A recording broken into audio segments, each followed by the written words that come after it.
ചേട്ടന് അതായത് എന്നെ ഫർഗീസിന് മനസ്സിന് ഇഷ്ടപ്പെട്ട ഇതുവരെ ചെയ്തതിൽ മനസ്സിന് ഇഷ്ടപ്പെട്ട കഥാപാത്രം ഏതാണ്? ഒരുപാട് കഥാപാത്രങ്ങൾ എനിക്ക് ഇഷ്ടപ്പെട്ടതാണ്. ഒരു കഥാപാത്രം ഇഷ്ടപ്പെട്ടില്ല എന്ന് പറയണതിൽ വളരെ അപൂർവം. ഈ റിപ്പീറ്റേഷൻ വരുമ്പോഴേ വല്ല താല്പര്യക്കുറവൊക്കെ ഉണ്ടാവുള്ളൂ. 2-3 പടത്തിൽ കളിച്ചൊരു വേഷം പിന്നെ 4ാമതൊരു പടത്തിൽ കളിക്കാൻ നേരത്തെ ഒരു താല്പര്യക്കുറവ് തോന്നുന്നു. അല്ലാത്തത് പല കഥാപാത്രങ്ങളും ശക്തമായ കഥാപാത്രങ്ങളെ എന്നെ വിശ്വസിച്ച് ഏൽപ്പിച്ച എഴുത്തുകാരും സംവിധായകരും ഉണ്ട്.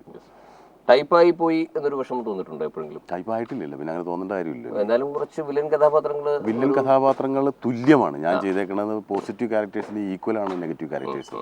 പക്ഷേ നെഗറ്റീവ് ക്യാരക്ടേഴ്സ് കളിച്ചത് വളരെ ശക്തമായ ചില കഥാപാത്രങ്ങൾ ഉള്ളതുകൊണ്ട് ഞാൻ അത് ഓർത്തിരിക്കുന്നു. പിന്നെ എൻ്റെ ലോഞ്ചിങ്ങും നെഗറ്റീവ് ക്യാരക്ടർ കൂടിയാണ്.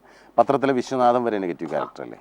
അതേസമയം ഞാൻ മഴയത്ത് മുമ്പേലെ കൈമളാനിയുടെ അച്ഛൻ, പിന്നെ ഈ പുഴയും കിടന്നില്ല സുകുമാരൻ ചേട്ടൻ, സ്പടികത്തിലെ പാച്ചുപിള്ള, പ്രദക്ഷിണത്തിലെ പൈലിയാശാൻ, അങ്ങനെ ഒരുപാട് പോസിറ്റീവ് ക്യാരക്ടേഴ്സ് ചെയ്തിട്ടുണ്ട്. പക്ഷേ ഈ നെഗറ്റീവ് ക്യാരക്ടേഴ്സ് മറ്റുള്ളവരിൽ നിന്ന് വേറിട്ട് നിൽക്കുന്ന ഒരു പ്രസൻറ്റേഷൻ ആയതുകൊണ്ട് കൂടുതൽ പേര് ഓർത്തിരിക്കുന്നുണ്ടാവും. പക്ഷേ ഇപ്പോൾ ഇനി കളിച്ചുകൊണ്ടിരിക്കുന്ന പല ക്യാരക്ടേഴ്സും പോസിറ്റീവാണ്. രാവണപ്രഭുവിൽ പോസിറ്റീവാണ്, പ്രജയിൽ പോസിറ്റീവാണെന്ന് അറിഞ്ഞു, പിന്നെ ഒന്നാമനിൽ പോസിറ്റീവാണ്. അത് കഴിഞ്ഞ് നെഗറ്റീവ് കളിക്കണം അങ്ങനെയൊന്നുമില്ല. പല്ലാവൂർ ദേവനാരായണനില് നമ്പൂരി, വൈദ്യൻ നമ്പൂരി പോസിറ്റീവ് അല്ലേ. അവാർഡിനോടെ അംഗീകാരത്തിനോട് ചേട്ടൻ്റെ എനിക്കെന്ത് സമീപനം അംഗീകാരത്തിൽ വാങ്ങണ്ട. ഇതുവരെ അവാർഡ് ചേട്ടന് കിട്ടിയിട്ടുണ്ടോ? ഇല്ല, എനിക്കൊന്നും കിട്ടിയിട്ടില്ല. അപ്പൊ അത് കിട്ടിയാൽ ഉടനെ കിട്ടും. ഉടനെ കിട്ടും എന്നൊക്കെ ഞാൻ എങ്ങനെ പറയാനാ? നമ്മുടെ ആഗ്രഹങ്ങളാണ്. എനിക്ക് അങ്ങനെയൊന്നും ആഗ്രഹിച്ചിട്ട് കാര്യമില്ല. ഉടനെ കിട്ടും നിങ്ങളുടെ ആഗ്രഹമാണ്. ഞാൻ പറയട്ടെ, അവാർഡ് നിശ്ചയിക്കുന്നത് ജൂറി അംഗങ്ങൾ, അവരെ സംബന്ധിച്ചിടത്തോളം ഓരോ മേഖലയിൽ അവർക്ക് നല്ല പ്രാവീണ്യം വേണം, ഇയേഴ്സ് ഓഫ് എക്സ്പീരിയൻസ് ഉള്ളവരായിരിക്കണം. അങ്ങനെയുള്ളവരെ ഒന്നും അല്ല ജൂറിയിലായിട്ട് തിരഞ്ഞെടുക്കുന്നത്. ചിലപ്പോൾ ഒരു ഗവൺമെൻറ് ഭരിക്കുന്നുണ്ടെങ്കിൽ അവർക്ക് താല്പര്യമുള്ളവരെ ചിലപ്പോൾ തിരഞ്ഞെടുത്തു വരും. പുറമേ നിന്നുള്ള അത് ഈ ജൂറി സെലക്ഷനിൽ പൊളിറ്റിക്കൽ ഇൻഫ്ലുവൻസ് ഉണ്ടാവും. ജഡ്ജസിനെ നിയോഗിക്കുന്നതിൽ വരെ പൊളിറ്റിക്കൽ ഇൻഫ്ലുവൻസ് ഉണ്ട്. അപ്പം പിന്നെ ജൂറി സെലക്ഷനിൽ ഉണ്ടാവും, നാച്ചുറലായിട്ടുണ്ടാവും. അവരിൽ എത്ര പേർക്ക് ഇതിനകത്ത് ജഡ്ജ് ചെയ്യാൻ കഴിവുണ്ടെന്നുള്ളതിനെ കുറിച്ചാണ്. ഇപ്പോൾ അഭിനയത്തെക്കുറിച്ച് ഒരാൾ വിലയിരുത്തുന്നത് ഒരാൾ നന്നായി അഭിനയിച്ചു എന്ന് പറയുന്നത്, അത് വേറൊരാൾ അഭിനയിച്ച് കാണുമ്പോൾ അതിനേക്കാൾ നന്നായി എന്ന് മനസ്സിലാവുള്ളൂ, നന്നാക്കാൻ കഴിയുന്നവർക്ക് മനസ്സിലാവുള്ളൂ.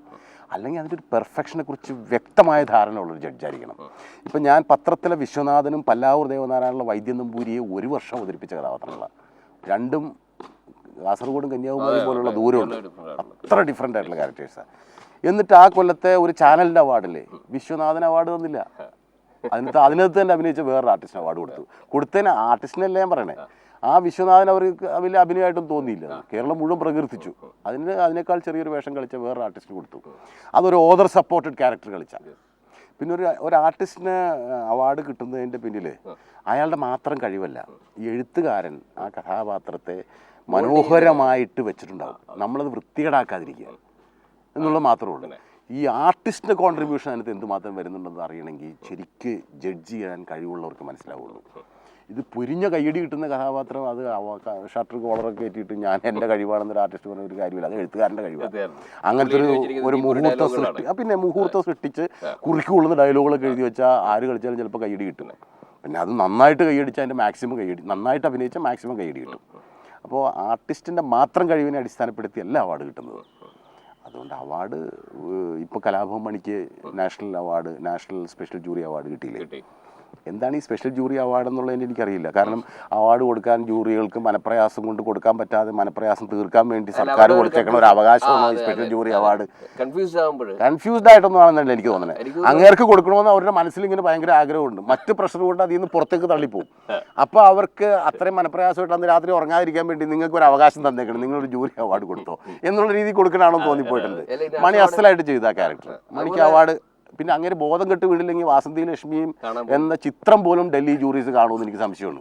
ബോധം കെട്ട് വീണ് അത്രയും വിവാദമായൊരു ചിത്രമായതുകൊണ്ട് കണ്ടു കളയാം എന്നവർക്ക് തോന്നിക്കാണും. അല്ലെങ്കിൽ അത് ശ്രദ്ധിക്കുകയില്ല. കാരണം അവർ നേരത്തെ ഒരു വിധിയൊക്കെ ആയിട്ടായിരിക്കും വരുന്നത്. ഇതൊരു കുഴപ്പമാണ് ജൂറീസിൻ്റെ.